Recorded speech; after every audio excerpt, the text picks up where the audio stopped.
Hello, welcome all.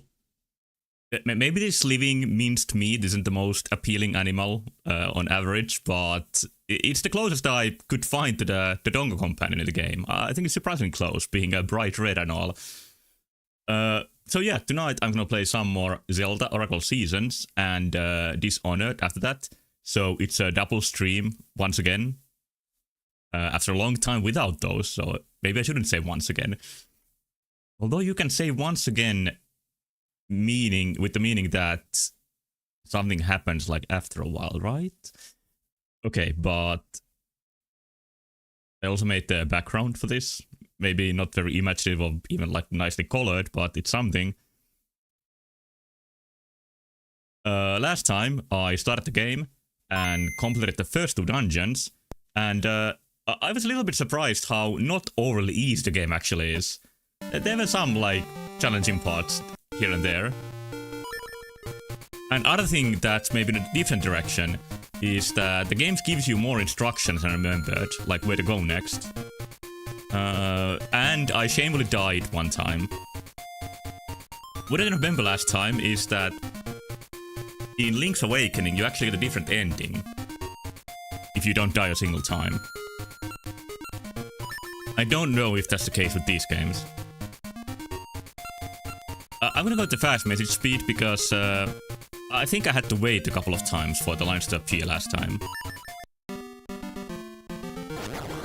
And I'm pretty sure the previous instruction was going west of the town. Sorry for that. What would you have? Sokro? Was that the guy's name? Nothing new. Dog seems happy. Like that little bounce animation is just with a couple of pixels tail wag. That only makes dog look so lively. Like true artists can do a lot with a couple of pixels. I hear some animals in the wild are used to people. Maybe we can make friends. Yeah, I think I'm gonna get the animal buddy on this stream. Do I have any unappraised rings? How do you see that? Bombs are very explosive and rings are appraised. I don't think there's anything major I can do in the village right now. What is this item? I think it might be calling the animals, which is not very useful from my memory. I think you only need the animal bodies for very specific parts of the game.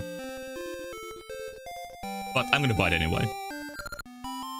Strange flute. Okay, I like it. It sure looks rare. I'm using the rare term, you know, rareware, when I say animal bodies. I think that's what they're called in Donkey Kong Country. What are my seasons in my rot right now? Just winter still. Like, not only the items you get, you only, like, progress the overall, like, main gimmick of the game the more you play. That is something that doesn't really happen in Oracle Ages. Like, in that, there's only one function to the, you know, main item. But there's sides to both, like, the way you use this is, might be, like, a control limitation once again, is to go through all the seasons one by one. Which gets a little bit cumbersome by the end. But with the 8-sharp, whatever it's called, that only has two options. Actually, only one option, because it like activates like a warp point. And they are one way. Oh, there might be, now that I remember more of it, like a point in the game when you can travel more freely than just use the warp point, so it does advance too. Oh, that's why is there a hole there? Also, I don't really know why I'm doing this. It's definitely not very helpful. We could burn the bushes. Might be something. Might be somebody who makes me pay for his roof. But there are old men that also pay you when you discover them.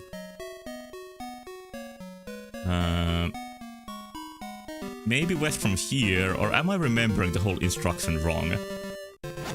But this is a little bit more like I played this game when I was 11 years old. Or 12? Something around that. Like, I don't think I could read. Or maybe read, I could some, but I couldn't understand many of the instructions very well. So maybe that's why I don't remember there being so exact hints where to go next. Don't tell.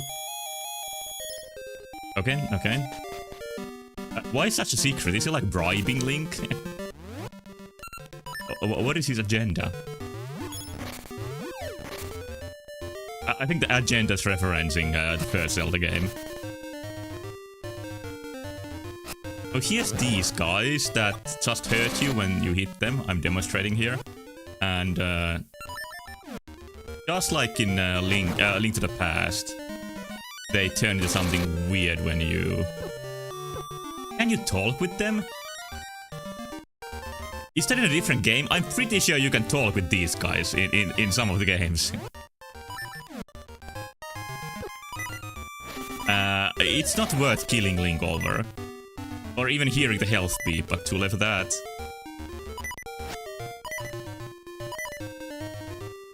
P-hats are iconic, but I think they are always some of the most annoying Zelda enemies. I'm trying to find a heart. There we go. I'm feeling that this is the area where the animal body appears. So far is a sunken city. It's far. Try to find a ride. Okay, more like it's there's a bridge offline on the way.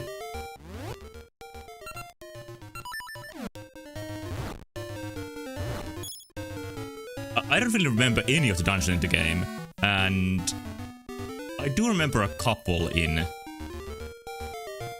Ages, like a Stomach of a Fish dungeon being reused, the concept, and like a double dungeon with 2 Ages we need to go. Oh, I got the kangaroo. That's not the worst option. The bear is the only one I don't like, and even he is completely fine. I'm Ricky. Spool Swamp is my backyard. If you go south from here, then round and back up, there it is. I'd go with you, but I can't do a thing without my gloves. A guy named Blano took them when I lost the match to him. Don't remember Blano.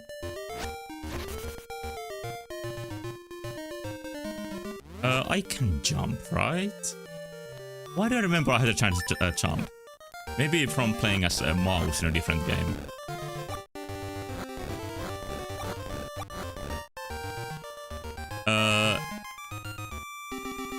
I saw you did a thumbnail, and maybe this topic started way too often for me. Because YouTube video thumbnails are not known for their, you know, interesting philosophical or analytical quality. Snake! And it was also from a channel I don't really like. I don't know why it was recommended to me. Oh, here's some place with some cool music. Very mysterious. And it was about Mina the Hollower, which I can't stop talking about, even though I finished the game like over a week ago. Maybe even more. But it was about the hints in the game, and it was like bad hints are worse than none at all. I don't remember any bad hints in Mina the Hollower. I'm still not gonna watch the video, I'm just gonna complain about it. Plant. Didn't a ring tell me that there's this planting spot hidden somewhere? Oh, I haven't it equipped. That's the one last weird part of the ring system I was trying to remember last time. Like, what was the extra step? And it is like, even here you need to, like, put the ring on. I wouldn't be able to imagine that in a modern game with the trinket system. You would just take off the trinket instead of having that step there. So that's something I can't really blame the controls for. I'm gonna say that's just like a game design weirdness.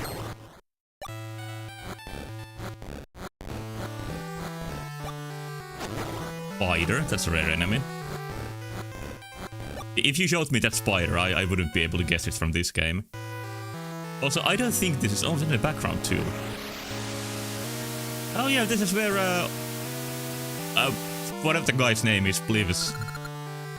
Power of darkness won't let you go any further. Yeah, I need to go do backward long jump to get there.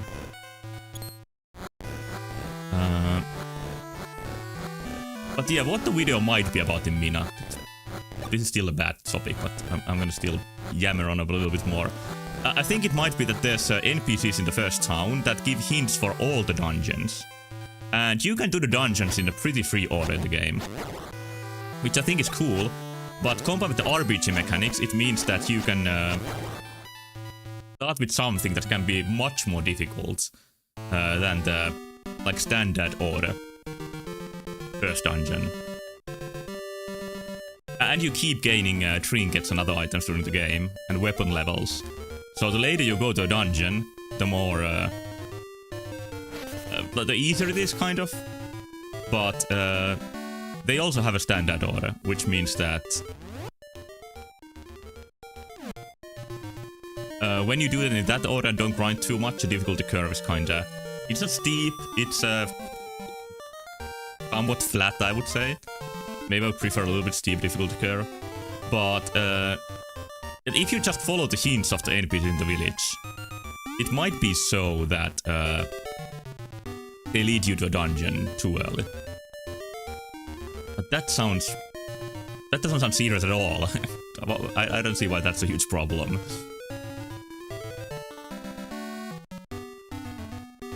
I think it's pretty clear in the game that there's multiple ways to go, and the actual first dungeon is in the like the very first, the easiest. It's the easiest to find, I'm trying to say.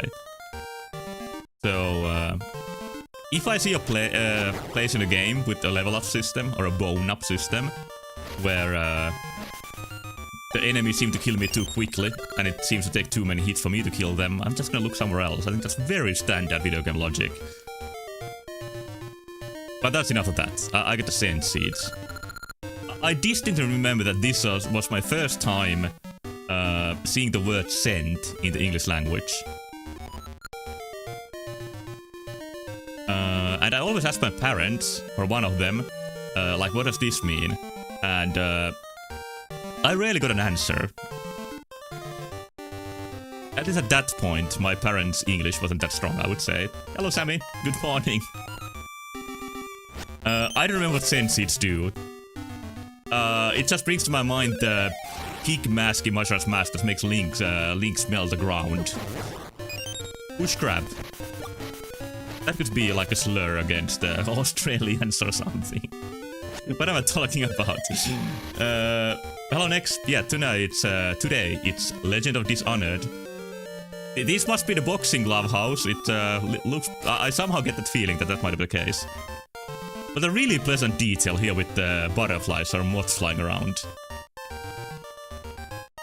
I think what I love about this sort of like one-screen design of this world is that they had to compose every screen to be like geometrically pleasing. And this sort of leads us to that. Anyway, why am I not going in? Oh, this is Blay. No, he looks like a Kirby character. Yeah, this is one Zelda character that I had zero memory of. I'm the legendary champ, Blano. You want something? The nerd in the ring. This is New York accent, which I can't do at all. In New York Italian, like American Italian accent, maybe? Will you bet 10 rupees? Yes, you'll learn. They don't make Zelda characters like they used to. I don't think Zelda series is known for like super memorable side characters. Maybe in Ocarina of Time and Majora's Mask, but that was mostly the same characters. Many of the like people turned into monsters and objects in A Link to the Past are pretty memorable. I would say like they really hit the nail on the head with you know, weird phrases in Ocarina of Time, for example. Just as we discussed last time, they really couldn't redo it with Skyward Sword. Listen up, we trade punches till one of us gets knocked out of the ring. And no items. If you break the rules once, the next match is for 20 rupees. And no rings, only fists. Got it? Okay. You ready? Come on, come on! Oh, Link actually punches. So the sumo match in Twilight Princess is not the first, like, martial match in, you know, bare-handed match in Zelda game.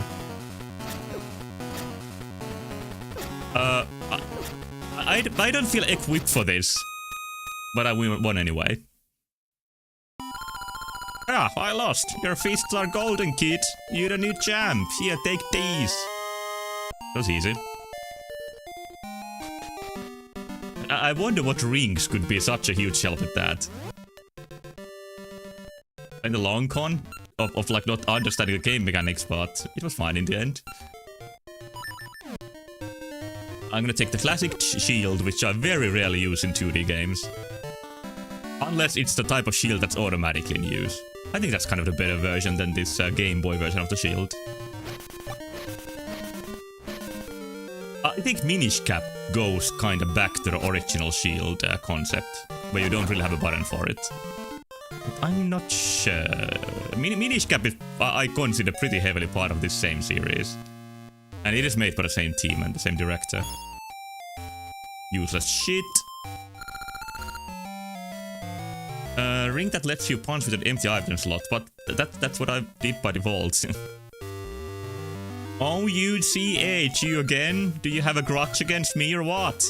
Thanks to you, all the stuff flew out of my bag. Well, I'll just take your stuff too. Take your money. You can take my shit. Remember this. Okay, then Ricky. I wonder if you always get Ricky here when you play the first time. Like, there's some randomization with the animal companions, but I don't remember how it worked exactly. And I think there's a couple of parts that are different depending on what you got. Like, there's a CD in Ages that I think gets flooded if you have the Dongo, because it, like, swims. Yeah, I know. This is all a repeat. Those are my gloves. You brought them back. Thank you. In exchange, I'll take you to Spool Swamp. Get in my pouch. Press A to punch or save power to unleash a tornado. I can also jump small holes or cliffs. Oh, this is how you get like a pre-jump. Which might be the reason why Ricky isn't that useful. Like much later in the game, when you get upgraded tools. If you move towards a hole, I'll just jump right over. I can clear one hole easily. So he has like a 3D Zelda jump mechanics. There are special things you can do to get the other friend from this point. Yeah, I'm not concerned at all who I get. Like, it's... anybody's fine, and I think now that I got Ricky, I'm gonna get Ricky in the second game too.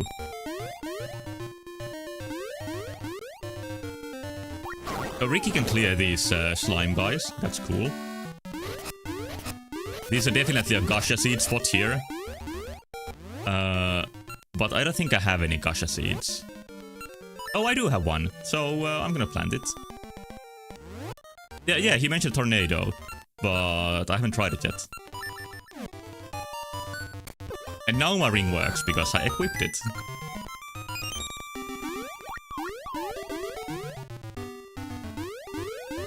Blue Octoroks.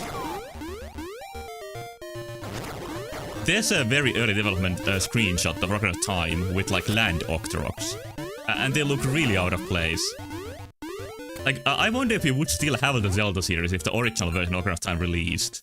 The one with the like really big and loose dungeon design and weird looking enemies. Okay, let's see which team this one is on.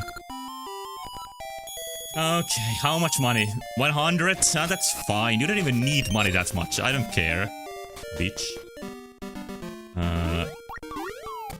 Let's go down here first. Spool Swamp shortcut. Well, I'm going for the first time. I think what the word shortcut brings to mind in modern video games is that is the From Software type of shortcuts where you open up something to have a quicker access from the checkpoint. And today's video game shortcut is stopping making a physical disc, so you get bigger win margins. As announced by Sony. Did you know those only appear in a single screenshot? I wouldn't have been sure about it, but I've seen all the single screenshots, so it checks out. Oh, that screenshot stands out so much that I'm not surprised that they are iconic. Just burning this inhabitant here. Oh, it's so hot. I wonder why. Even sitting by my prized soothing pool doesn't help. I need something creepy to send chills down my spine. So strange that like half of her house is a pool, and then she wants it creepy. Very, very, very specific.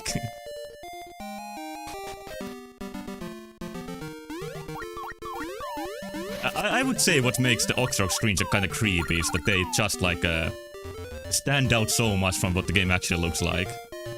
And I would say that quality is with some Majora's Mask enemies, like the fake Gorons. Yeah, that is my conclusion, that the fake Gorons in Majora's Mask are closest to creepy Octorocks. Negirons, yeah.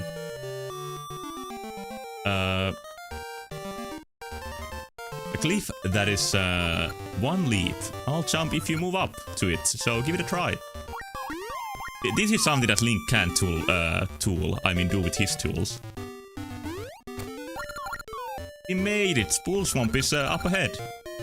I'm going home, so you can find me there. See ya! This was a pretty short section.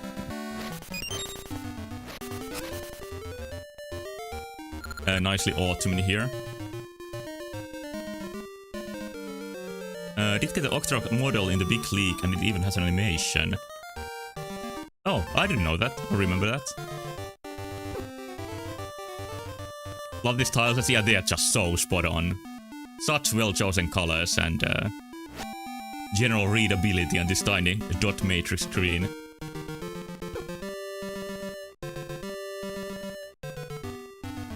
That is something that's kind of contentious about maybe the last mention tonight about Me at the Hollower, is that it's not that easy to read at first. It has a much more artsy art style maybe, while it's still heavily based on Game Boy Color Zelda. But you get used to it. Or at least I got used to it. After the first session, I could always see like what the graphics mean. Oh, so you don't get Pegasus boots in this, you get the speed seeds.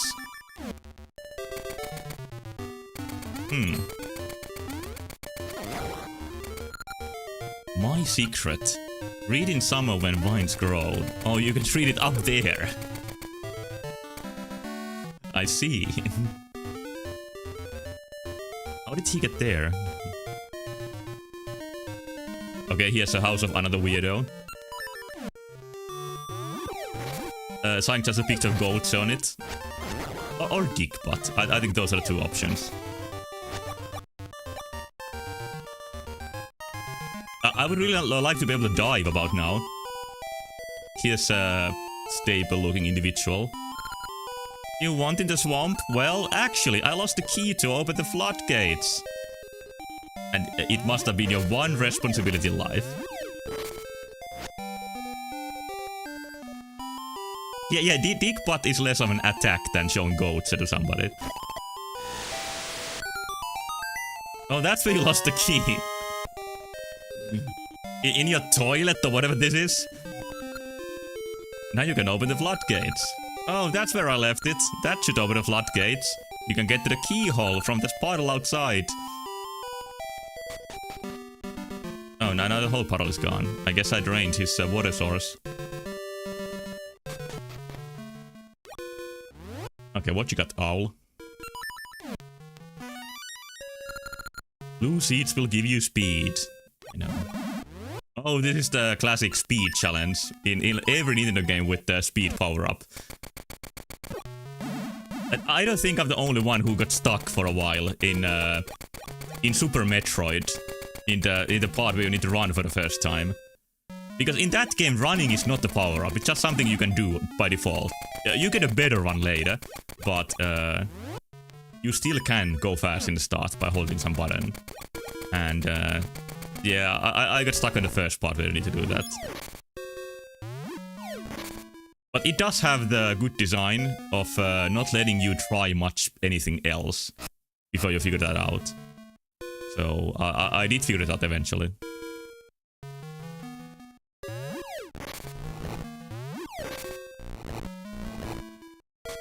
I think I'm kind of an SNES hater because A Link to the Past and the game I just mentioned, Super Metroid, are some of the most popular games in the series, but neither of them is like anywhere near my favorite in this series. Like, I think A Link to the Past is on my bottom half of Zelda games. Correct opinion? And I've always liked Metroid Fusion more than Super. Which I think some Metroid fans think that that's like a horrible opinion.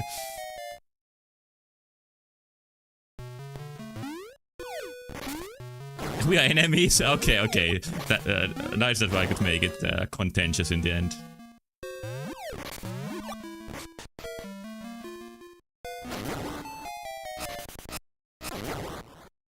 Yeah, I think Metroid Fusion is pretty easily my favorite 2D Metroid.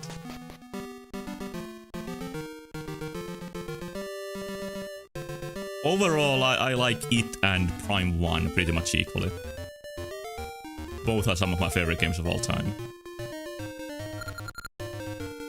Just as I, Sokra, predicted, the time has come when a new power of seasons is needed. This means you must find the doorway to the Subrosian land and go to the Temple of Seasons. I already did that, you're so late with that. Oh, I hate these guys, what do you have to say, Alakin? Dude, shut up, you didn't pretty anything? Yeah. And I think it's pretty common in fiction to mix up like philosophers and I don't know, oracles, fortune tellers together. Greetings, let me share my wisdom. South of the floodgates is a strange vortex. Is it money vortex? It seems to be linked to the another worlds. I offered my wisdom, so buy something. Shield for 50 rupees? No. Then be gone. And now I don't have any gacha seeds. I wonder how you find them. Can you just dig around? My Armundula reward, Money Vortex, is from the game Lunar Silver Star Saga, which has a legendary localization that like adds game mechanics as jokes. And I'm pretty sure Money Vortex is one of them, and it just got stuck into my mind somehow. Like there's chests that suck up your money. And I'm pretty sure that's added only for the localization, because they tried to make it funnier or something. Doc has some interesting official art. Let's take a look. One time I showed the lizard creatures in one of these games that are horrible looking. But let's see.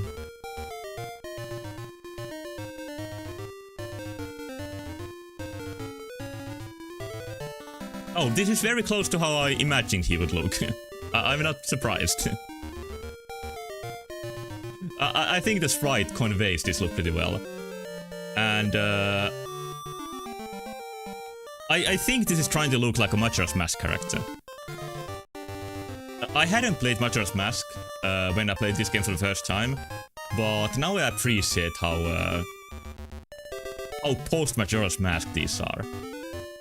You even get the hand in Oracle Pages.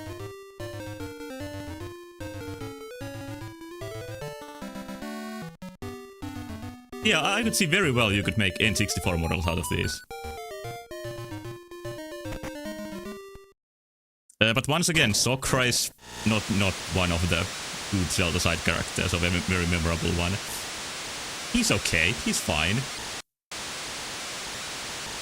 But he's great at protecting, and that's the only thing he does, kind of. Alright, so that hopefully helped with something. I'm still looking for my gacha seed. Or my gacha addiction. I need that pool. Okay, so now that's dry. It came from here, right? Is anything different? I don't think here. Yeah, the animals are memorable and they have good designs. Like, their designs are almost as basic as cartoon animals you can get, but they are still good and memorable and likable. Maybe not the bear, but which is good design and memorable, I agree. The family concept is memorable, but it's almost a repeat from Link's Awakening. And Link's Awakening has pretty memorable side characters. Or does it? I'm not so sure anymore.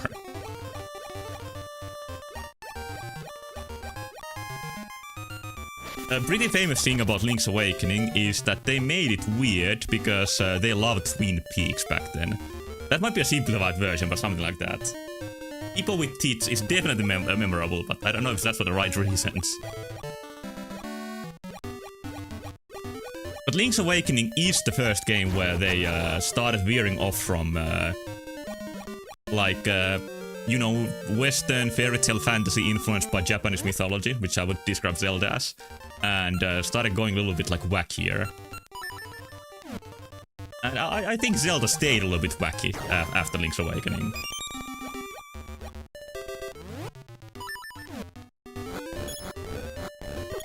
And maybe one thing that makes these games so likable that they maybe dialed that back a little bit. I'm not sure. I don't mind wacky Zelda that much. The biggest downside is some horribly ugly characters in Twilight Princess.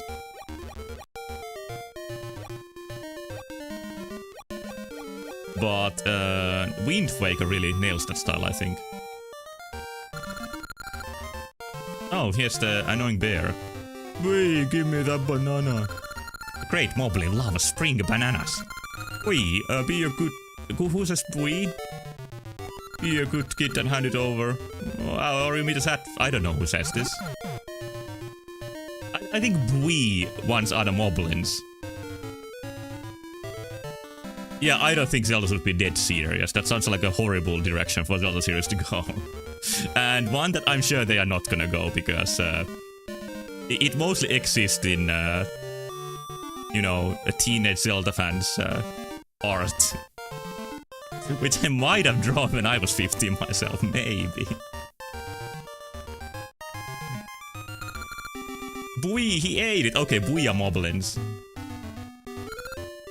Get him! Wee, he got me! We'll avenge this!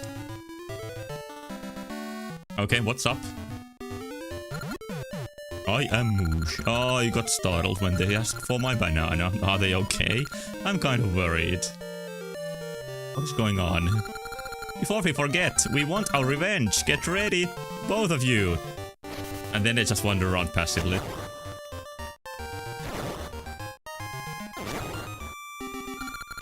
Is it over? Bwee, we lost! Next time will be different! Retreat, bwee! Kind of an awkward scene. Yeah, 2 of the 3 tried to immediately leave. Maybe they weren't too motivated. Maybe they were, under the... control by fear under their leader. Is bwee meant to be a pig squeal? I guess, like, that's the closest I can think of. I don't think Moblins usually speak in Zelda games. This might be one of the only times. Thank you for helping me out. Tell me your name. Link. I remembered it. That wasn't a challenge, like Link probably said it like a second ago. I can help you if you like. If I hear your strange flute... Oh, I actually got the lame bear as my animal friend. It's fine though. I'll come find you. Moosh is his name. Let to call Moosh. I'll give you a ride anywhere. I don't hate Moosh. That's mostly a joke. But I think he's least cool of the designs. Like he's a blue bear. That's like an annoying children's show, right? No, the bear isn't blue in that show, but his house is blue. Deep water, so be careful. Okay. And you can charge. That's not deep water.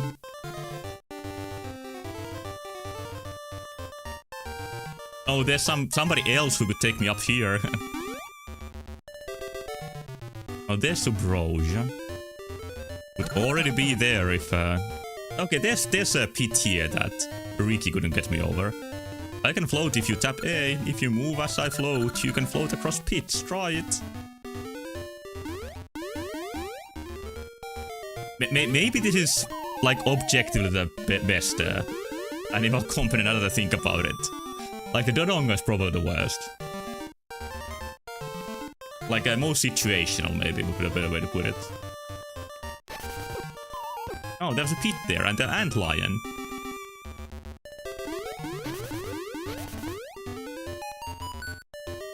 Even more spots where I can plant Gasha seeds, but still don't have any. I have a faint memory that you can dig them up. But I'm not sure about it. I'm not getting any. Maybe there's a shop that sells them down the line. Maybe I'm thinking of hindstone pieces. Those I'm pretty sure you can dig up.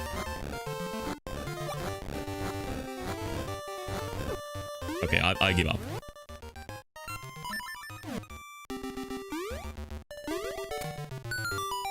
There it is.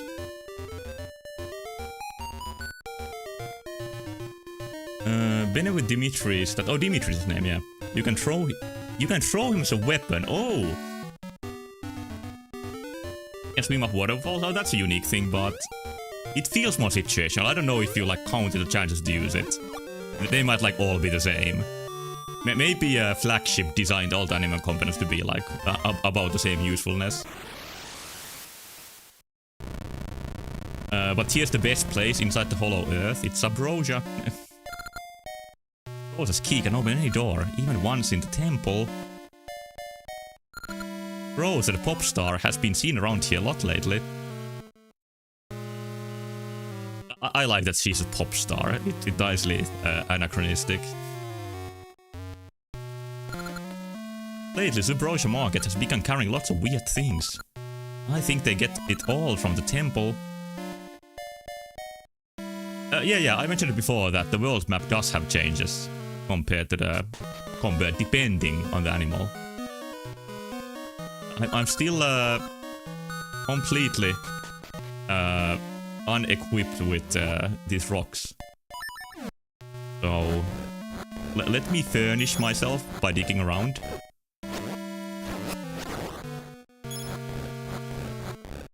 I'm not sure what the prices are. And I think there's some logic with like you finding big chunks of rock in some specific places. If you buy that heart piece, it should give you an upside down heart. What would that mechanic be like?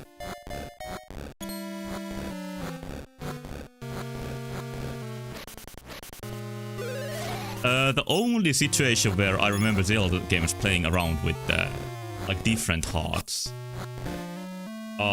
The heart colors in the Switch series.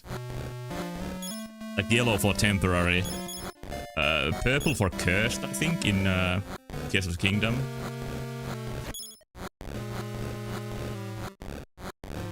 This really is a waste of my time. It is also somehow satisfying, maybe even relaxing. Red or blue ore. If you mix the two, you get unbelievably hard ore. But it's a secret. Not anymore. No, only if Moosh was here. Actually, even Moosh wouldn't help me over that. Alright, I think the concept here is to buy stuff from the shop. secret that's also legend passes down through their people, and now it passes to like other people. Maybe they just have different, you know, like different semantics with the word secret. There's words like that between Finnish and Estonian that are almost the same, but they have diverged in their semantics throughout the centuries that the languages have been separated.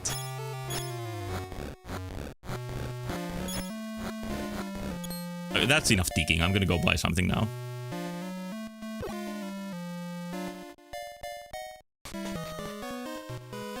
This feels like the one you need. Let's see how much. Oh, it needs a special ore. Okay. 20 ore chunks is nothing, and 10 ember seeds. I didn't remember that. That's a cost. And Link still holds it upside down. That's cool. And then you can buy money. It's the money store.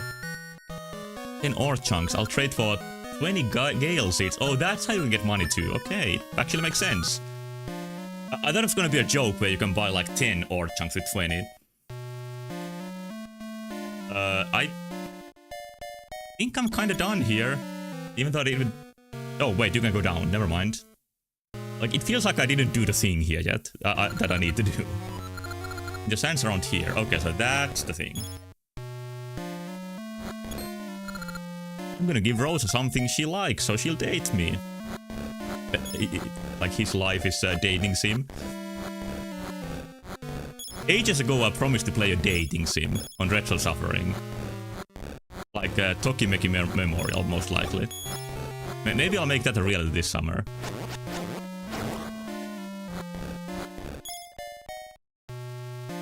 As I said a million times, my inspiration for Retro Suffering is Game Center CX. And it has a very good episode about playing Tokimeki Memorial. And Arino Kacho gets like the rarest girl, the most difficult to get one on his first try. But I think he mentioned that he played the game a ton in high school. Or college. Yeah, the rare girl. Yeah, like there's like 20 abrasions. Dating the pop star is not that unrealistic. What if Rosa's like the only girl though? That would make the dynamics interesting. Maybe you can trade it for something special. Maybe I can.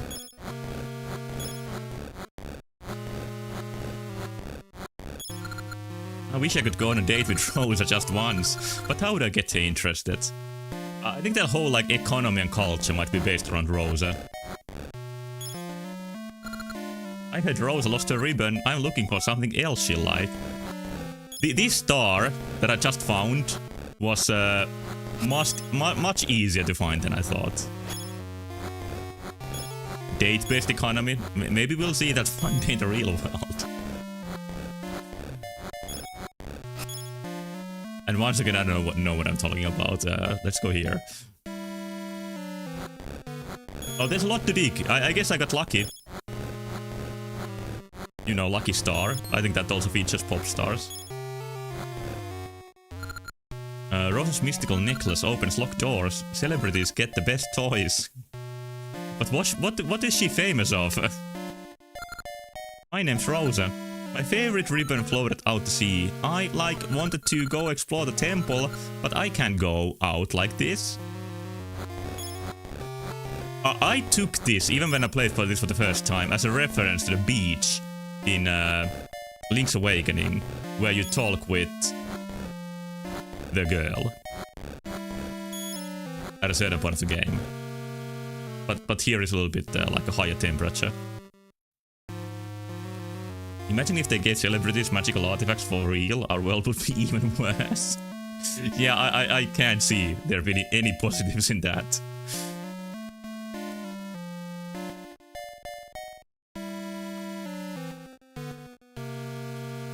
Okay, this was pretty easily solved. Oh, there's a ring now.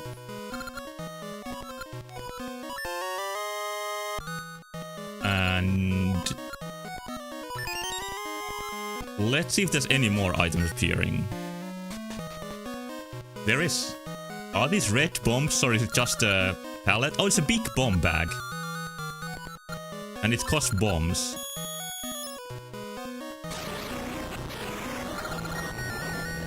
And it works by exploding. Very, very strange.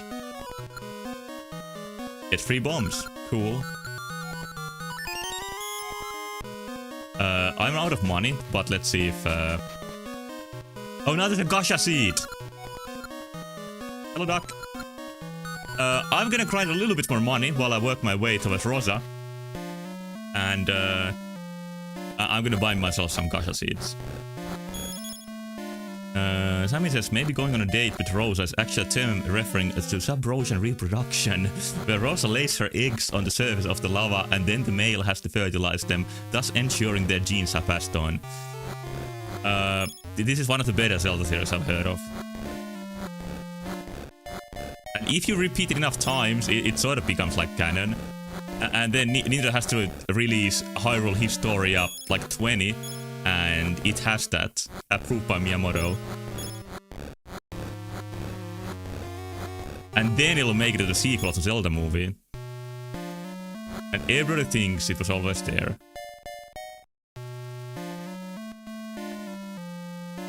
Yeah, I was supposed to look for more money.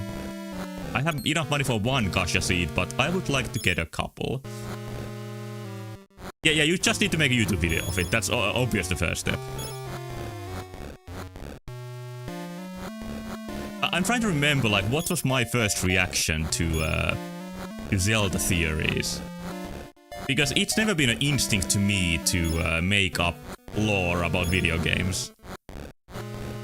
So... what was my first Zelda theory? I guess Link being dead in Majora's Mask, it's like the most typical one. I think I was already maybe kinda too old to be impressed by that when I saw it. Oh, El Puerco! That's actually a pretty cool one. That I remember, like, actually think about a bit.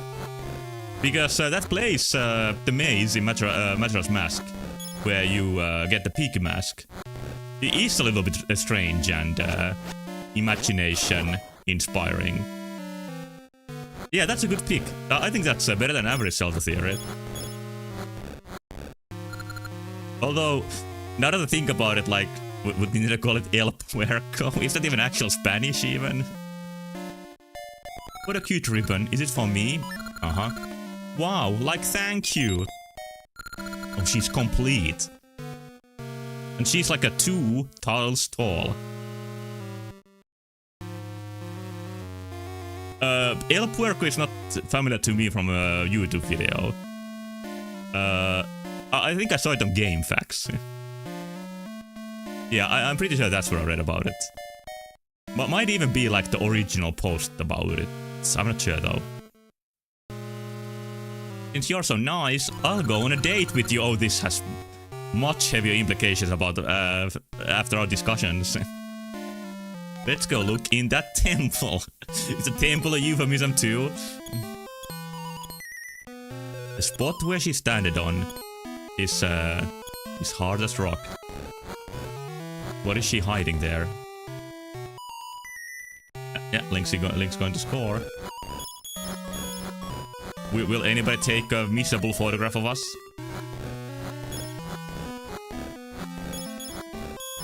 The photograph system in Link's Awakening DX is so strange. It's fun. Let's see what Rosa thinks about going to the shop or the market. Like, does she have any comments about any places? Not really, it seems. Oh, I had to send seeds, what a shame.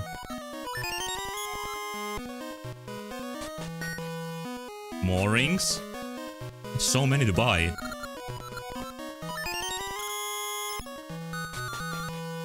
And all of these are gonna be pure shit. Or they might be from the same random pool as the gacha seed rings.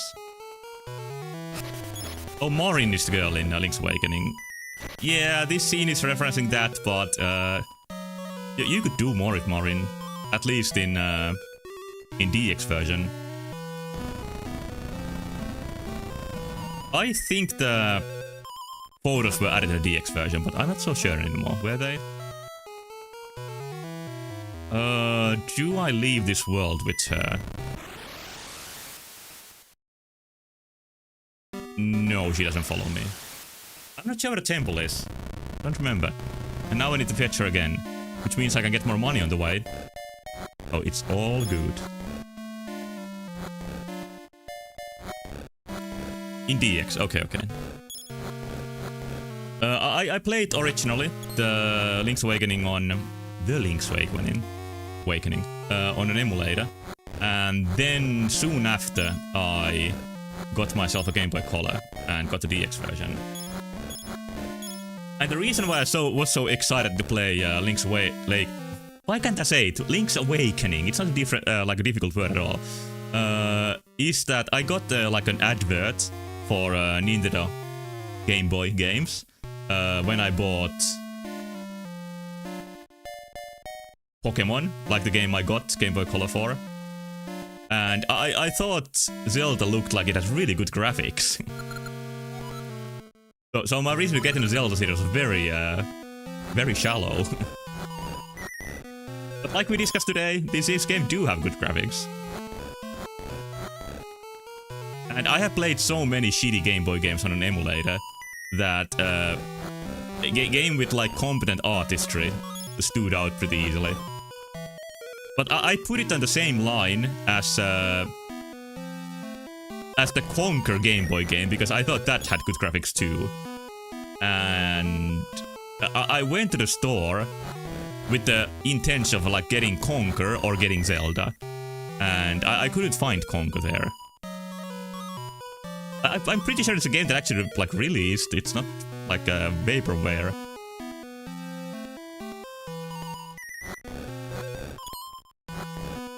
I don't care about ray tracing and RTX. Not the same thing. But yeah, nowadays that's what I care about. Oh yeah, the necklace that opens all locks. Yeah, another euphemism.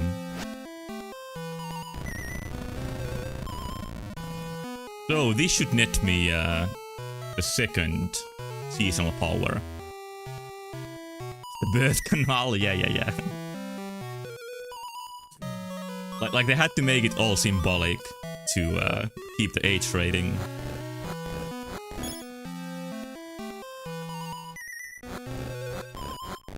Like nowadays YouTube video essays are like, and they call them video essays, that's also a new thing. Like they need to be about 1 hour long, preferably 5 hours long. And I think the Rosa reproduction theory is getting enough material to last like, you know, about an hour now. Most of the video is just like a retelling what happens in the game with nothing added, from my experience. And it would be even better if you just make shit up for 45 minutes, I agree. What a horrible place this is. Actually, it might not be so bad.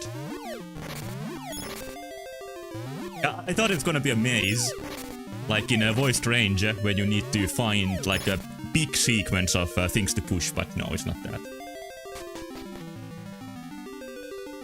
You know, I need to go to the toilet very quickly, I'll be right back.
Hello, I'm back.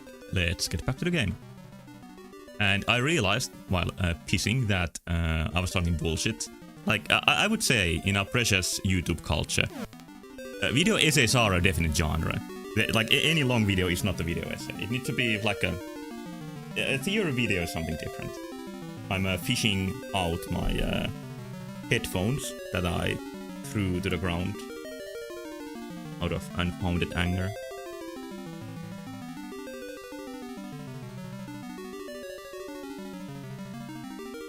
Okay, here we go.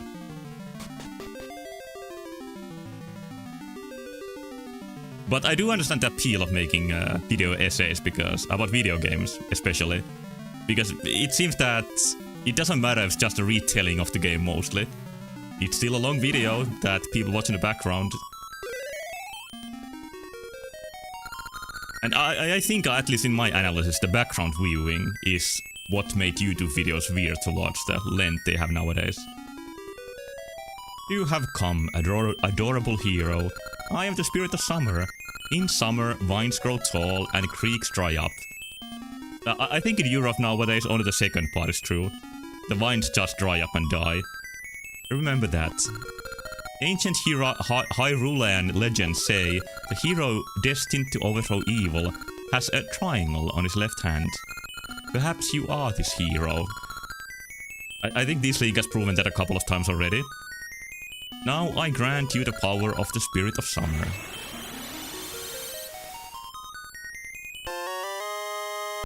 God of seasons. Has the power of summer now.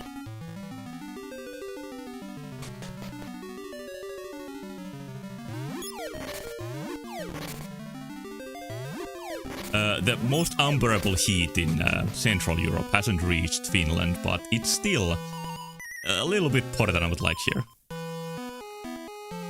Link is behind the recent heat waves. Yeah, that seems to be the case. Okay, I got what I need. I fertilized the eggs. Now I'm gonna go.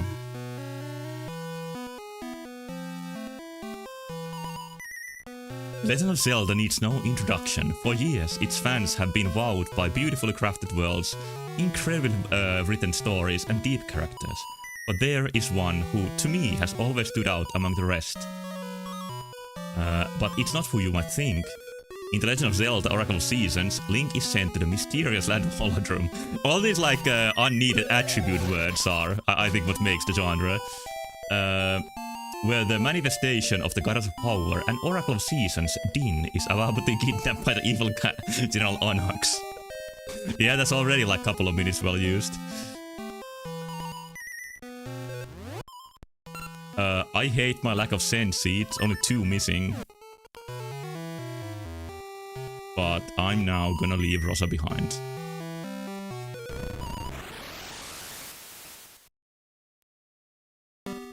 And, well, Link's a lot of friends, recently. On the Saint Seed's return of the bait from Zelda 1. I don't remember Zelda 1 bait doing anything else than, pleasing that one moblin. By the way, who does talk? It's the first moblin that talks.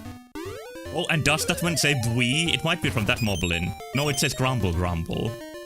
I think that's all it says. But yeah, I don't remember any other use for bait than that. But might be that you can also, you know, literally bait enemies with it. Grumble Grumble theory. Yeah, theory about moblin civilization and cognition and their soul.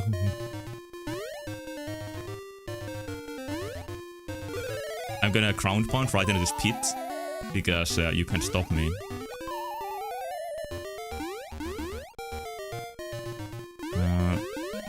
I think the scent tree is somewhere close.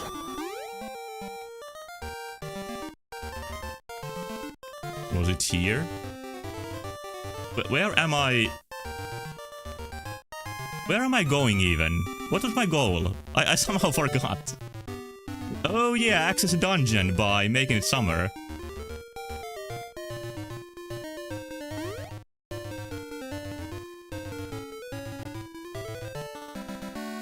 but no sentry in sight.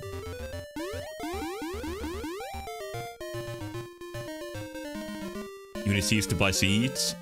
Yeah, that is what makes it so tough in this economy. It's a dungeon. I'm just gonna go there and forget all about seeds and fertilization.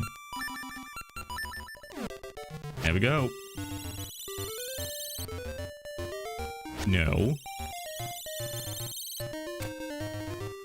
The summer color palette is a little bit like you can see the heat in the yellow and oranges. And green is not like bright spring green, it's a deeper summer green. So once again, like really well chosen colors. But yes, Poison Moth Slayer. Poison Moth is of course familiar from Link's Awakening as a boss. So are they repeating bosses once again?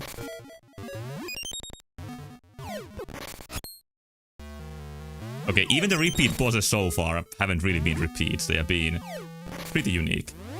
Oh yeah, here's the enemies that you need the shield for. You wouldn't be able to do this in Link's Awakening.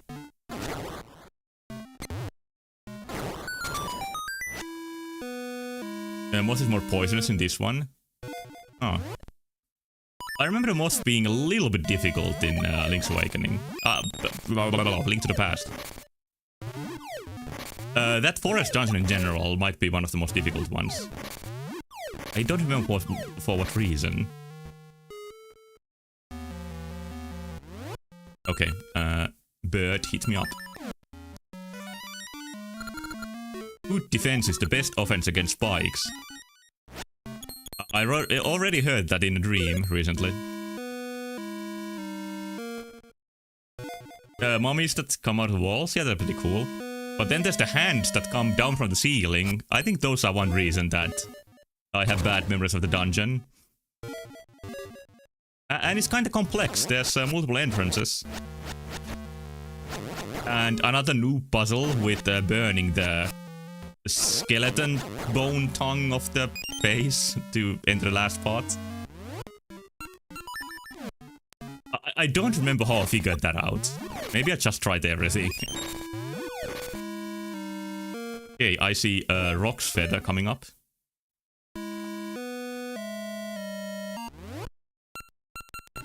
One puzzle I couldn't figure out by myself is using the fire spell to access the Shadow Temple in Ocarina of Time. Like, I pretty vividly remember needing to use GameFAQs for that. Or maybe I just gave up on it easier because I was aware of GameFAQs.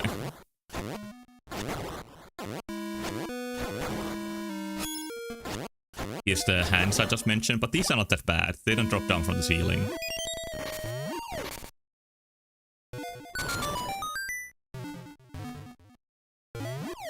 Okay, here's the part where you need to figure out that you can do this.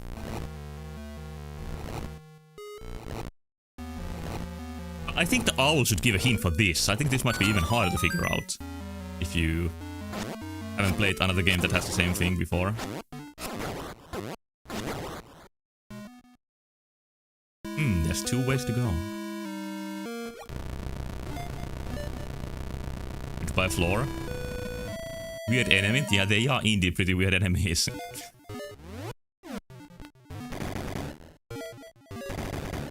Hey, the rollers are back.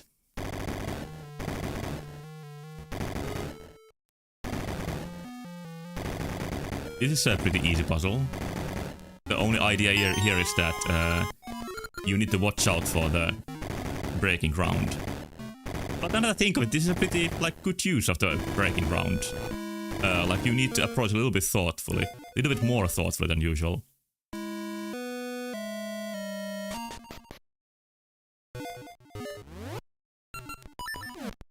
I'm pretty sure that Aegis has more difficult dungeons than this. I still haven't found my second controller, so I can't scream into the microphone.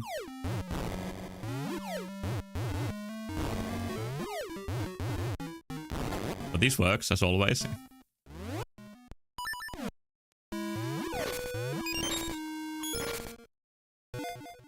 I I think you can just hit them a couple of times. I think that works too. But the bombs are classic way to take care of them. It might be even that in Zelda 1, using a bomb kills all of them in a room. Now this is a very literal puzzle.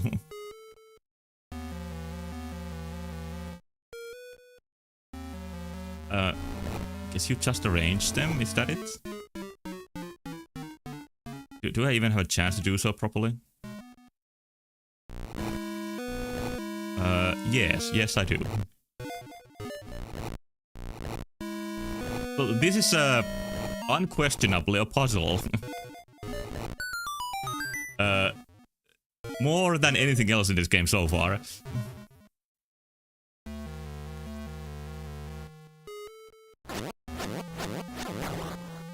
I like these worms. They're classic, they're pretty cute.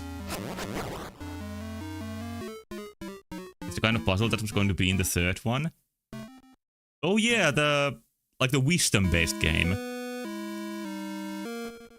Is it the wisdom? No, it would be the courage-based game, right? Looking at its virtue of the Triforce. But is there some interview that says that it would have had more like a brain teaser type of puzzles instead of environmental ones? The theme was gonna be color. Oh yeah, that was definitely a color-themed puzzle. But like I discussed last time, like color is already used well in these games. I don't get the feeling at all when I play these games that there's like a third game missing. And it would have been like a confusing amount of content if they actually made 3 games at the same time.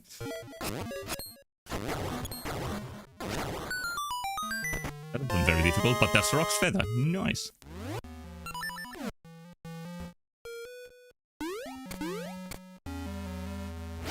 Oh, I can instantly widen my approach by going there, but let's see what's here first. Even more stuff. Jumping, yeah.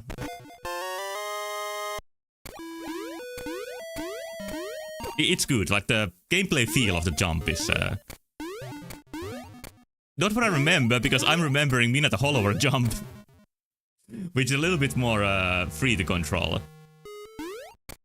So I was about to say that this feels so polished, but it doesn't feel as polished as Mina. Which I guess I deserve to die for saying that. What is this performance? That was complete shit. But I think I was honestly like hindered by having the gameplay feel of that fucking mouse in my mind. Well, now I can take a look at the earlier jumping opportunities.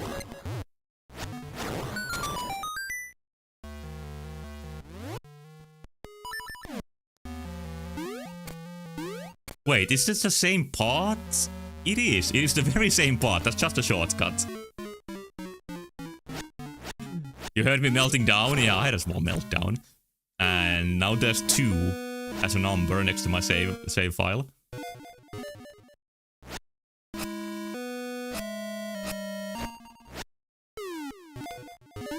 But I'm right back on track.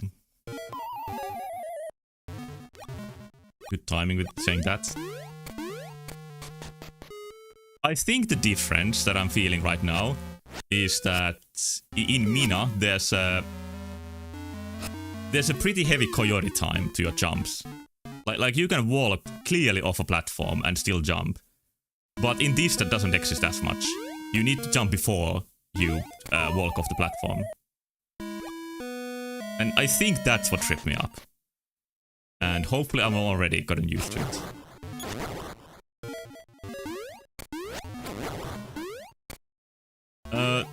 One of the most memorable bosses to me in these games is the one that you fight in a room like this. Like a colored block of some kind. I'm pretty sure it's in Ages.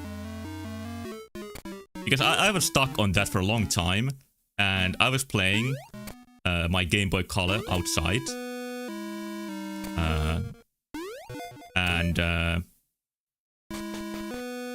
I spent a long time there trying to beat the boss because I couldn't figure it out.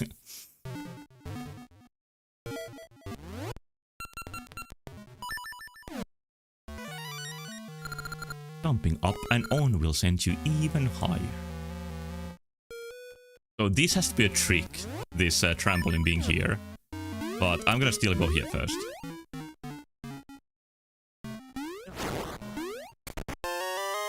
There's the compass that I'm not gonna use, but it's still cool.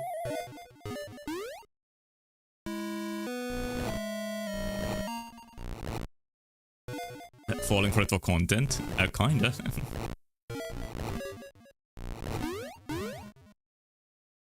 I'm not gonna worry about having compass from every dungeon. Even if I miss on the achievement.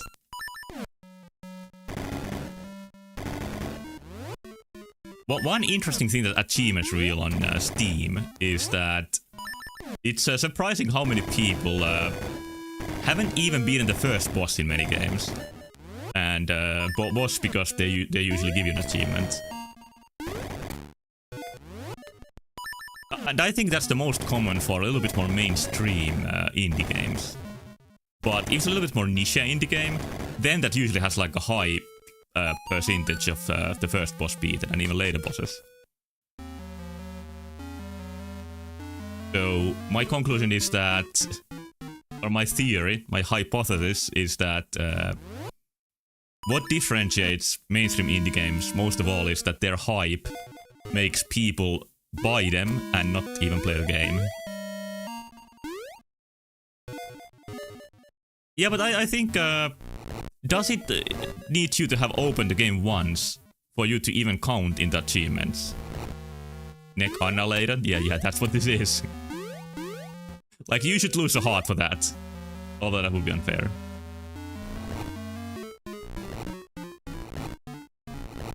Because if you only count when you have opened the game for the achievement percentage, I would say that there's a huge amount of people who didn't play Mina the Hollower for even 30 minutes.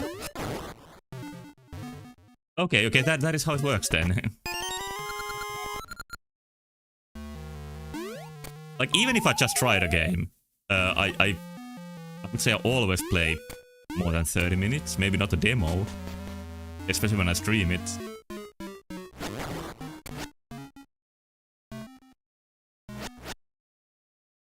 In 9 Souls, I'm pretty sure it starts with pretty high boss speed percentages, and that is a little bit more niche in the game. But I'm now at the point in the game where the previous boss I beat had like 30% of players beating it. Yeah, the boss I was talking about is like a boss version of this. Could it even be in this dungeon? No, there has to be the moth here. The moth theme hasn't showed up even slightly in this dungeon. Like in the snake dungeon, you had a lot of snake enemies. There are no moth enemies here. And the ground looks like ore chunks, which might be influenced from Sub-Rosian culture to the ancient civilization that built this place.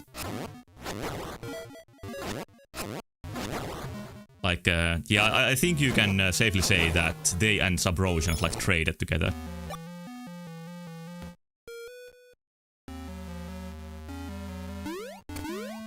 I don't know what to do with my single key.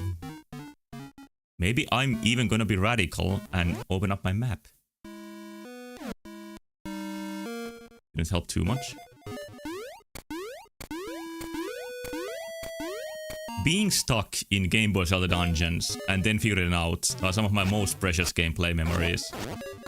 So I wouldn't mind getting stuck a little bit. Especially the one in Link's Awakening where you need to kill the enemies in certain order. And for me it was a combination of not knowing English and not knowing Zelda enemy names. And I still figured it out eventually. And I was on holiday with my family in Estonia while I was doing it. Like, I remember it so vividly that I remember exactly where I was, and I remember what the hotel room looked like when I finally figured it out.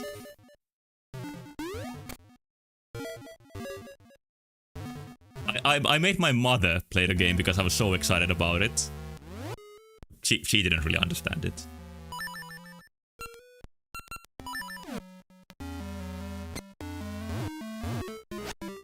But then I just played through the game again on that save. It was a good excuse to start it again right away after I finished it. Do you think in past non-sub Rosians might have also taken part in the Date with Rose ceremony? And Link doing its sort of revival of the Ancient Exchange? I think you just connected you know, these two different lines together in archaeological harmony.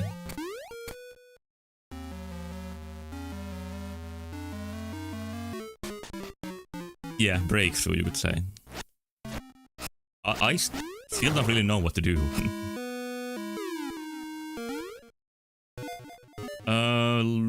Like one thing is accessing those inaccessible parts of the rooms, like this one. That's right here. How do you get there?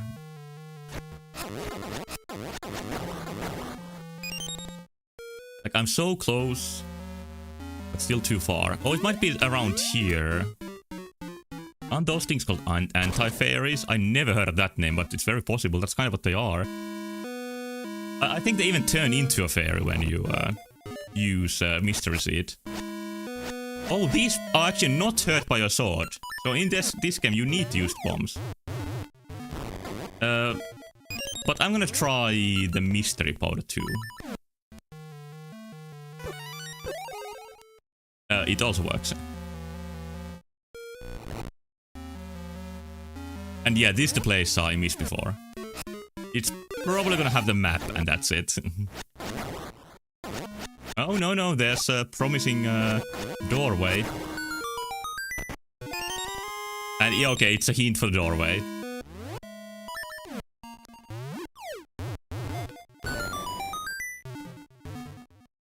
Even more treasures. And now it's the map. Okay. Maybe the map helps me somehow.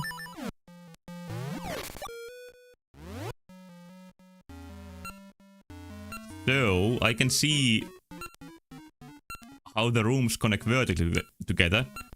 And how that certain room is above the chest. I think that might be the best hint. And yeah, I think it's very good design that you kinda... like, do get useful information from the map. It's absolutely not the case for most Zelda dungeon maps.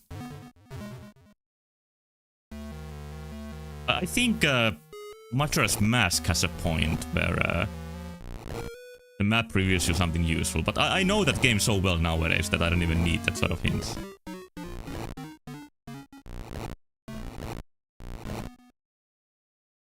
Is it better designed than Mineta Hollower? Mineta Hollower doesn't have maps, so it can't be really compared. Like, it's more of an action game than action-adventure.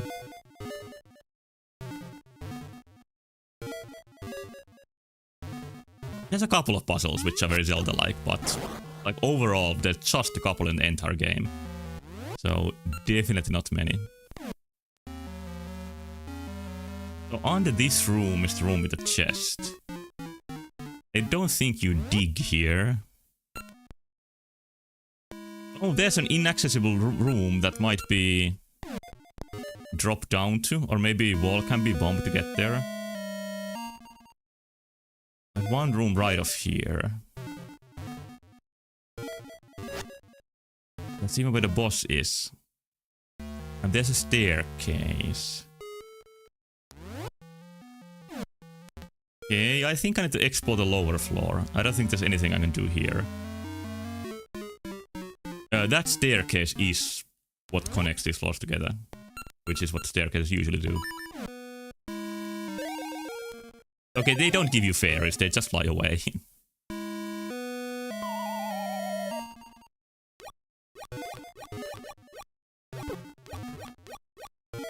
So... close to here is the inaccessible room. So I'm gonna take a look around the rooms around it. And I still don't remember, apparently, that there's no chance to walk off the ledge before jumping.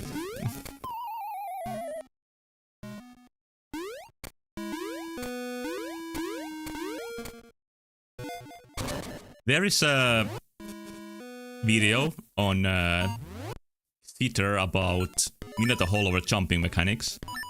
And they get names for them. Why am I even mentioning this? But one of the mechanics is pit sweat. That means that there's like a sweating graphic when you're close to a pit, so you're more aware of it. And I saw that inspiring people to create art inspired by that thought.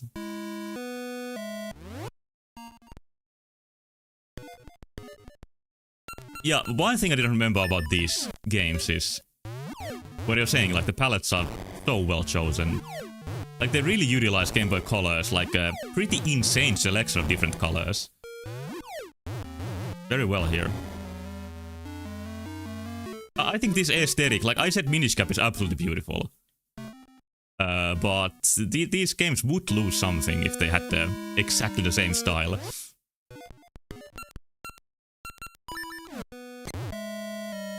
Just guessing now? Yeah, I am. There's this way of doing it too.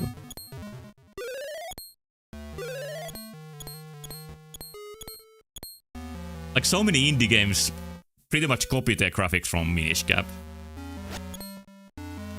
I think it's one of the best looking GBA games, alongside Golden Sun.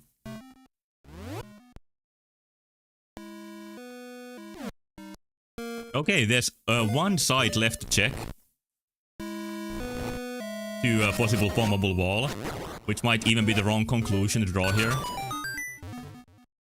But I haven't been here for a while, so it might be here. Ah! What I'm missing.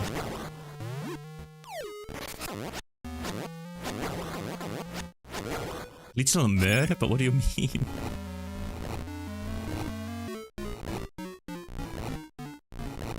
I don't consider killing these creatures murder.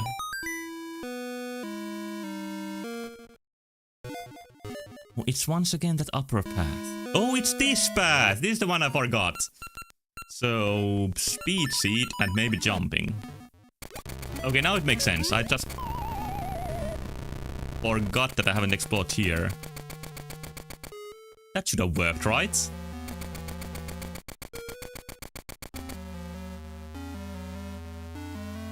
Oh, I didn't read your previous message.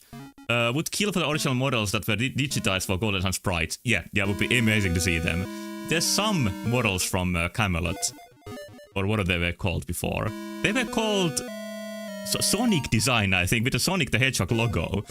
I think there's some of their models with some pre-renders at least. But their 3D artist had like such an iconic style. And see it nowadays because it's Mario, like we discussed many times. Yeah, they were working on Big Hedgehog for a long while. What? Oh, there's a much easier solution than being speed. It's just jump over the button.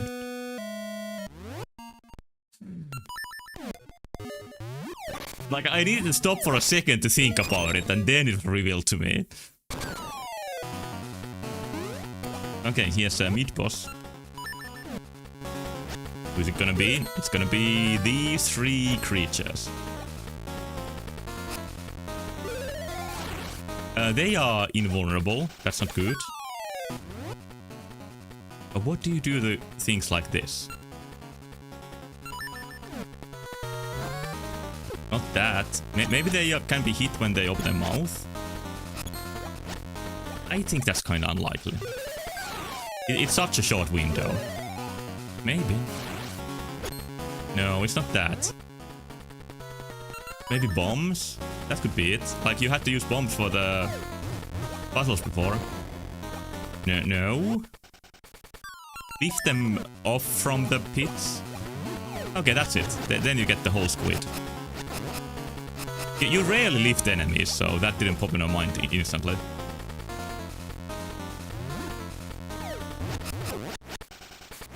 The mini-boss in this game are definitely not the most memorable, but they aren't bad. Like, the most memorable one is the face, and that's a repeat from Link's Awakening. Samus-esque manhandling it is. Oh, great success with this one. Majora's Mask has some, like, actually memorable mini-bosses. I would say my number one of those is... I don't even know what to choose. Maybe the Reaper by the end? It's like a Wind Waker character design in Majora's Mask. That's what it looks like to me.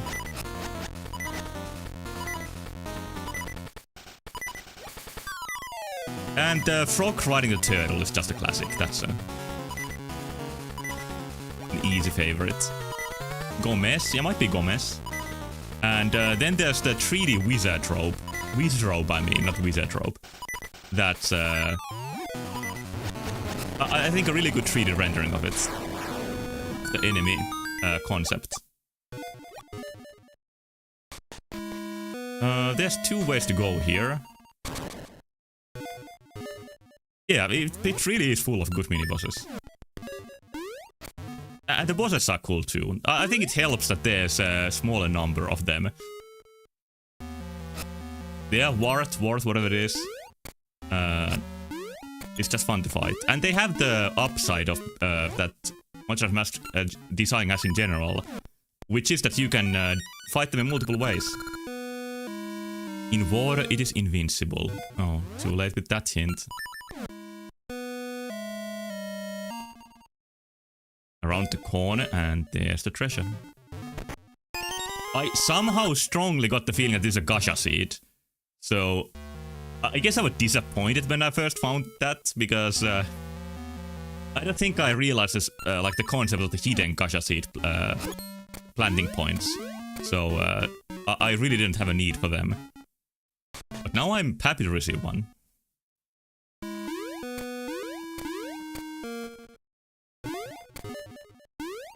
I probably thought they were gonna be like the Pokemon trees that take time to grow. Or had I played Pokemon Silver at that point? I'm not sure. Yeah, I had. Yeah, this is one key I'm still missing. Like, I even played the Pokemon Silver League in ROM form. That was, like, very badly translated from Japanese.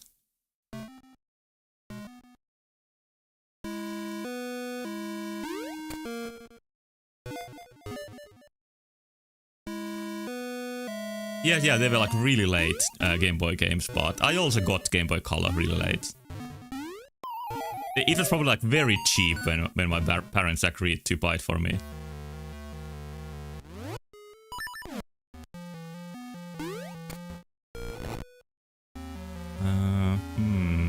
This does not help me very much to get to what I want. So I'm guessing it's one of these. Yep. Here's the boss key. So if you do it like this, the boss and the mini-boss are like back to back. Oh wait, that's a one-way route. And it puts you all the way back to the start. Oh, what a stalling for time mechanic this is.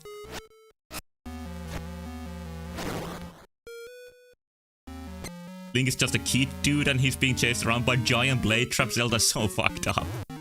There's something about people's instincts to make Zelda fucked up. I guess that goes for every Nintendo game. Maybe even like many other like family-friendly games. They are actually darker than you think. Kirby also gets that a lot. But Kirby does flirt with the idea of like there being hidden darker elements with there. Not very much. Like, the fans definitely overplay it. I haven't used this trampoline at all, so it might be connected to the boss somehow. Oh, I don't have my shield equipped. How do I get to the upper floor? I need to get back to the mini-boss room, and from there.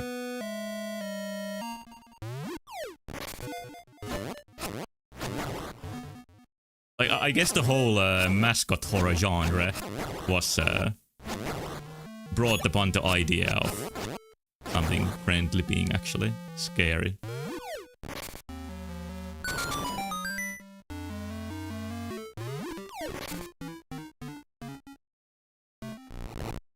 Fans act like Kirby has a mental breakdown and PTSD the rest of his life from every boss fight.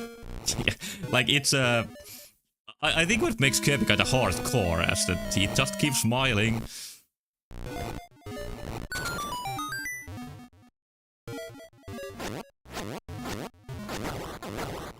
But I guess one thing that makes those sort of thoughts like disconnected is that there's just no attempt at having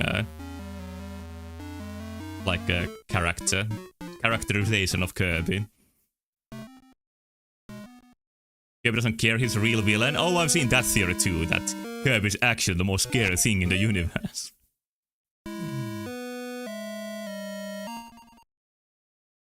Pretty funny. Have I collected all the chests? I said I'm not gonna use the map or the compass, and now I'm using them constantly.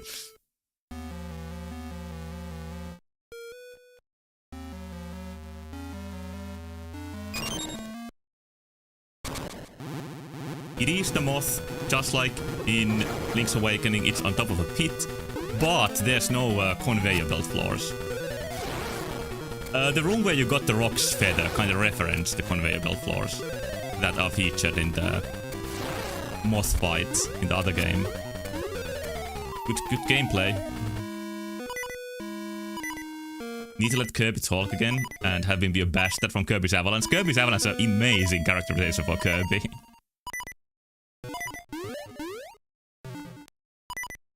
But I don't... Kirby's Avalanche, I think it's... I'm gonna die. I think it's like non-Japan only, is it? There's something weird going on with the production of Kirby's Avalanche. And then I think the...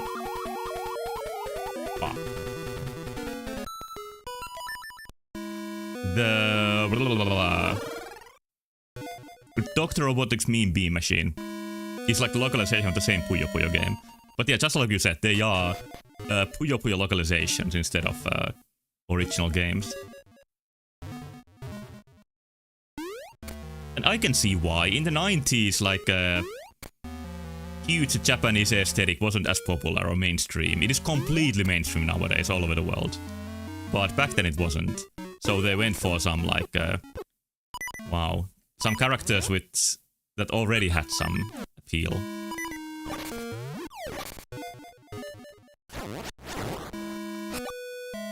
4 hearts, that's gonna be enough. I'm gonna do fine with 4 hearts. It's gonna be all fine.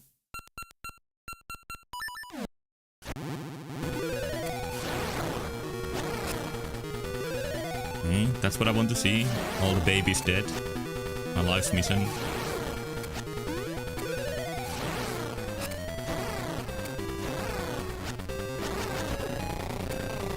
Already dead? Oh, so weak. You got ants? Oh, that's too bad.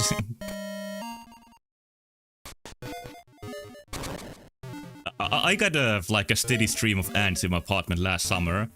And I kept having like bug dreams back then. Like huge bugs coming into my room.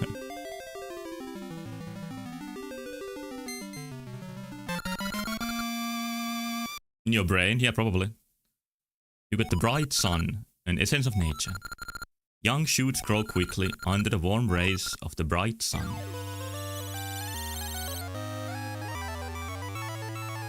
Yeah, like we mentioned before, I think many in Europe would wish the sun to be a little less bright.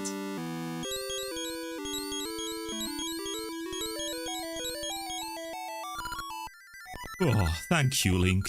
I too feel the bright sun. I dreamt of the waterfall on the mountain north of Sunken City. Perhaps the next essence is near there. Okay, these took a little bit longer than the previous dungeons. I like that the game is getting more elaborate in that way. Also get ant poison, good luck. I'm gonna switch to Dishonored in about 20 minutes, I would say. But let's see if I can make my way even a little bit closer to Next dungeon. Oh, here would be a vine in the summer. Is there a stump around here? Let's see. I think there should be one. Or was it like a... I think I should use the one near the dungeon. And how it works, I'm remembering now, is that all regions have a default season, and when you change the seasons, they only affect that region. And the regions you can tell apart by this whiteout. Here's the witch. Anything good? Not really. I don't have a grudge against you, I just like your money.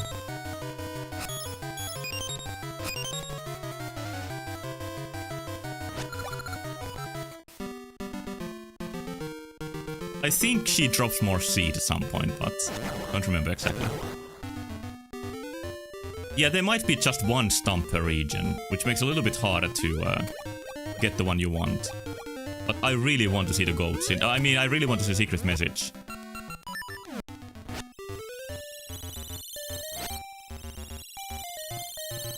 It is logical that it changes to winter after autumn.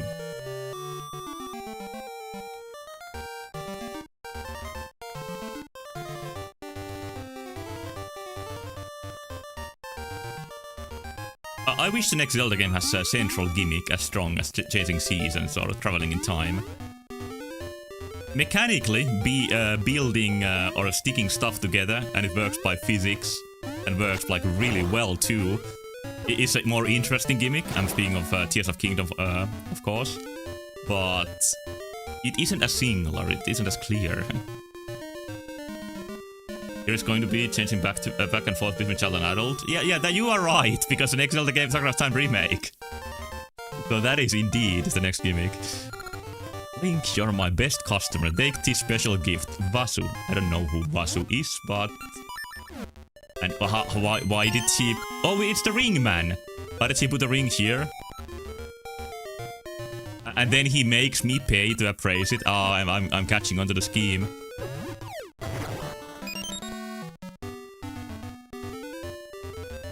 I have some rupees, so I should be able to appraise a bunch. Like you can see the summer green is this... No, it was the almost like teal green. And then the spring green is this more bright green one. Which is, I think, goes with reality too. By far my favorite time of the year is... the middle point between spring and summer, like the transition point. And at that point, leaves are like light green like this. There was even more rings. And needlessly detailed tree withering animation.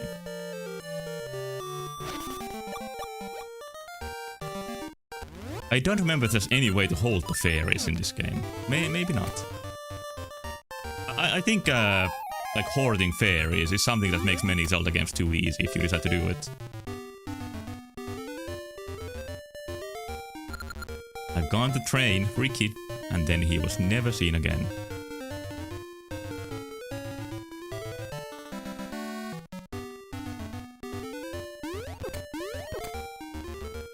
Oh, I'm near to the village now, right? Any stumps here to get those vines? I can do that later.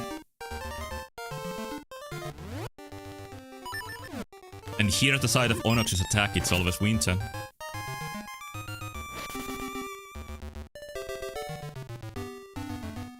I still haven't got started with the trading quest. I wonder when that starts. Let's see if Cubers has grown at all. Anything in the shop? Nope.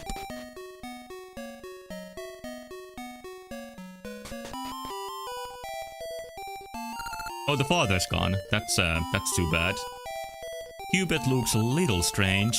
I want to take him to a doctor, but we have no rupees. Could you please lend us some? I named a child and then I have to pay for his health care. Typical Zelda shop? Yeah, shops in Zelda are not very useful typically. Except in one, those are pretty good. Like, good enough that they reward grinding for rupees. It's your fucking money. Like, take all of it, it's fine. You are a true Samaritan. Bible confirmed in Zelda?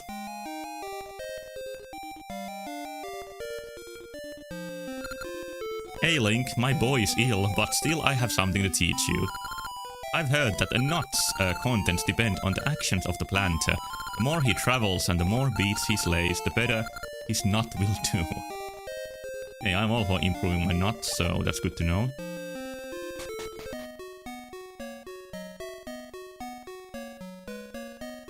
You can change to summer to get the flower working, but I don't see a point right now.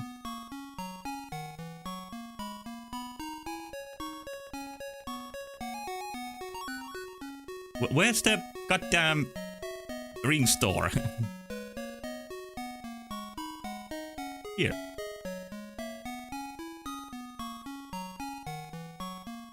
I checked the tree, just in case.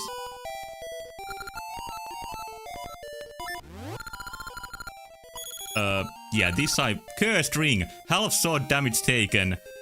Half sword damage taken times 2. Great! Love it. Like ring. Become a like. Oh, these are also very unuseful. And they aren't like the animal or enemy forms from Is, like Is 2. Because in that, when you turn into an enemy, you can talk with every single enemy in the game, and every single one of them has unique dialogue. At least in the Is 2 remake, that's the only one I played. I never played the original. I'm a remake zoomer when it comes to the Is series. I see, I call this the like ring. Well, at least I had the money to buy more. Whispering, no effects from jinxes. That might even be useful, like, in the middle of those enemies. Yeah, I kinda wasted my ore chunks, I guess. There's another cursed ring. Is that the one you hit, Vasu, yourself? Fucker. I say once again. It was north of the sunken city, I think the next hint. I know where the sunken city is. Is that the one that was mentioned to be like far away? By a sign? North of sunken city, yeah, exactly what I said.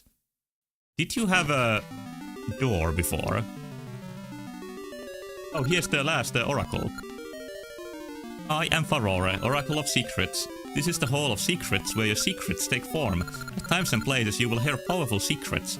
At those times, come see me, I can give shape and form to your secrets. And they are codes, if I remember correctly. I wanted some promotional codes you can only hear at, like, certain events. Oh, Gasha Seed, nice. That would be less nasty than the secret Pokemon. Pokemons that you can only get by being at a certain Inter event and then never again have a chance to get that.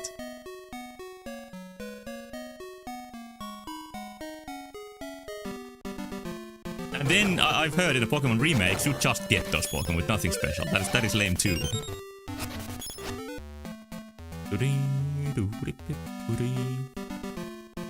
This is not the right way, but I'm gonna check these bushes. I might have checked last time, but I'm gonna make sure. With my... not these seeds.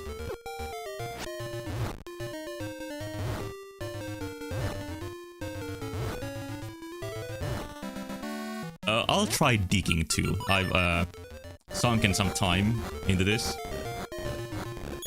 Maybe that seems to be there already.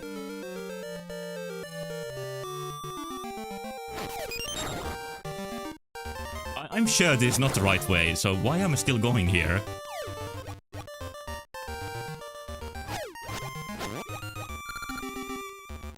Winter Forest. Well, I can go here with the feather. So let's see if I can get any earlier. No, never mind, that's just a shortcut. And this is all alien area.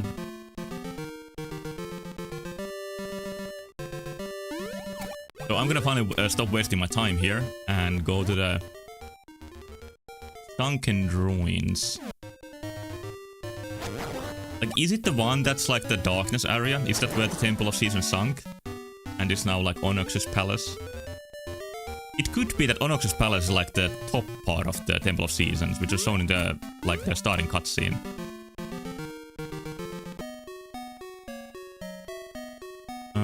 But yeah, I'm gonna try my way starting from north of the village.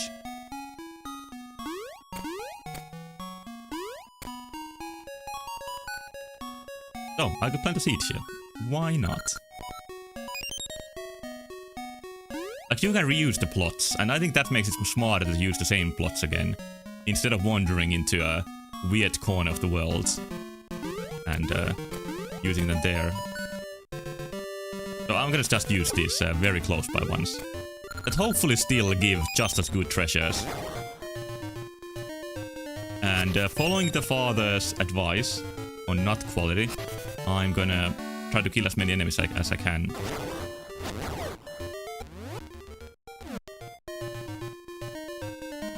Oh, you can go here.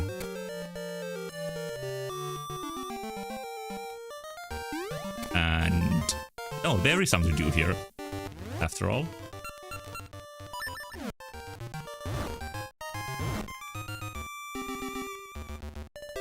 Okay, this looks like a pretty promising place to explore next. I'm gonna take a look around before I change the seasons.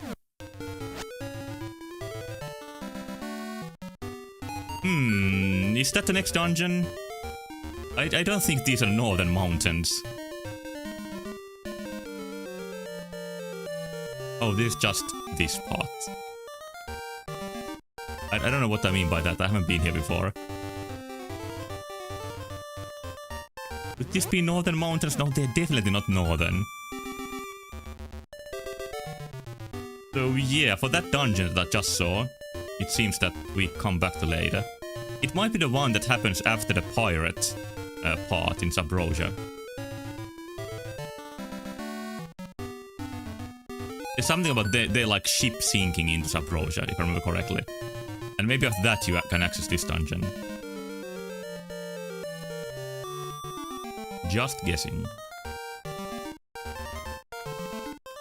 More like trying to remember. Because there is a faint memory somewhere.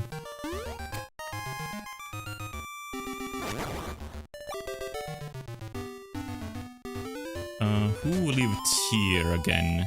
Oh, it's a Malon.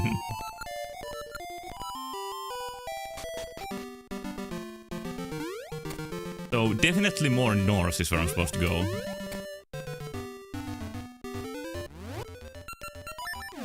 Even if you go the wrong way, it really doesn't take long to go back the right path.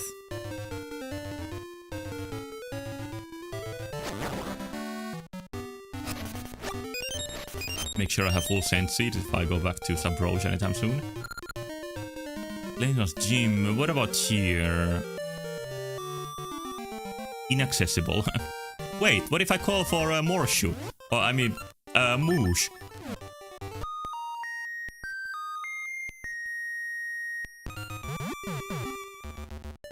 Good.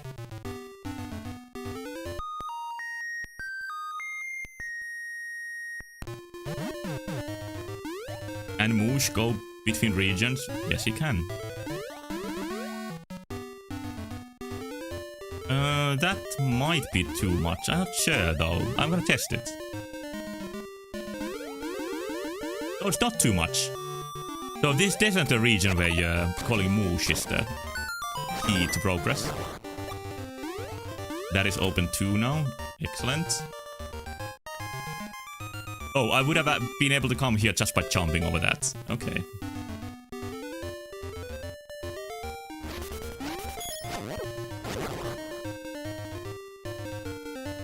That is not mooshable, but the initial hit is. Oh, it's just a fairy. gonna call the bear.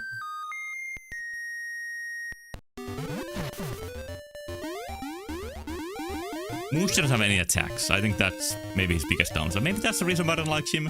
Because Rick and Dimitri are pretty... Ricky, I mean. Pretty effective in fights. And I just realized that Ricky has to be from Rocky. I do not know where Dimitri and Moosh are from. Dimitri especially sounds like a somewhat non-Zelda typical name. And yeah, this is one of those regions that absolutely is different compared to which one you got.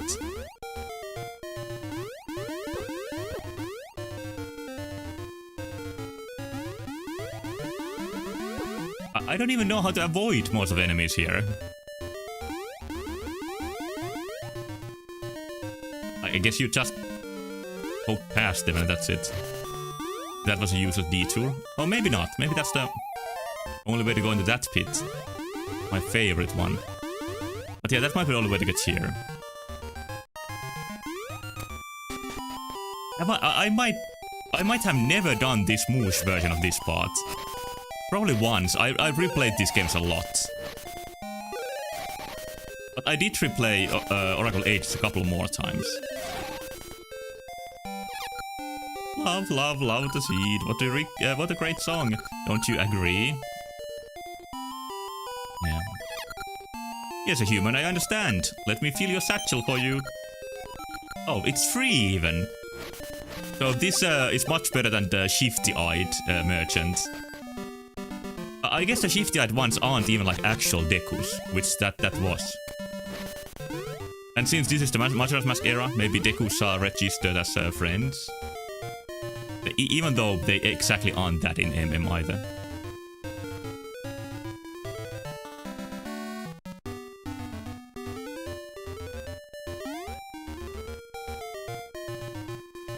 Love that you can see the flag from here.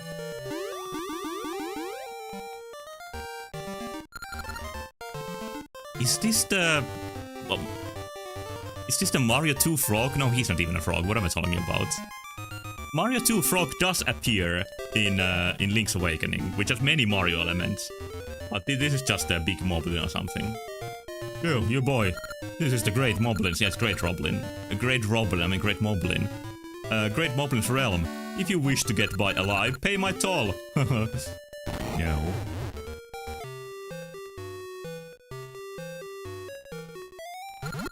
Oh, water everywhere.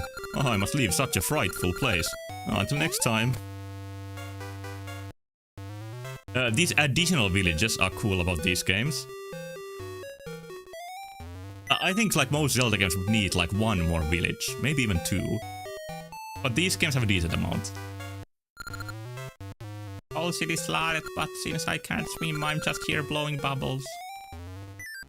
I guess she's staying calm in the face of catastrophe. My pop's a master diver. He had a secret diving spot, but he never told me where it was. Stingy guy. Oh, it's a granny. It's a great place to end tonight. My husband was a master diver, but now he's old and he's hidden his diving gear and gone off somewhere. Next time is finding diving gear. So it's easy to see that this part was a little bit more complex because I could complete only one dungeon, while last time at the same time I did two. But still, it feels like constant progress. Is she Granny Rag? Who was Granny Rag again? It was fun as always, can't wait to play more. But there's another game I'll be looking forward to playing more, which I will get to after a little bit of a break. I'll be gone for like a couple of minutes. With Dishonored. I'll be back soon.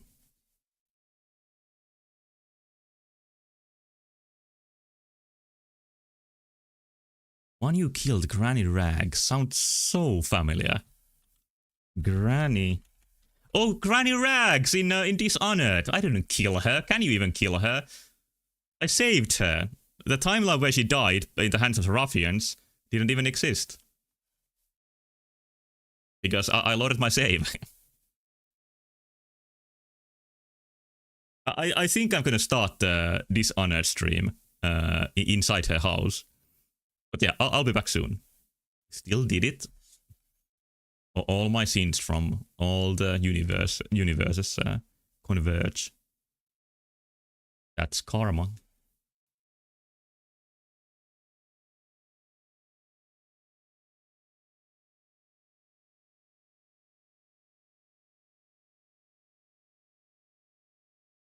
What would be a cool song to play? I'm using too much time on this.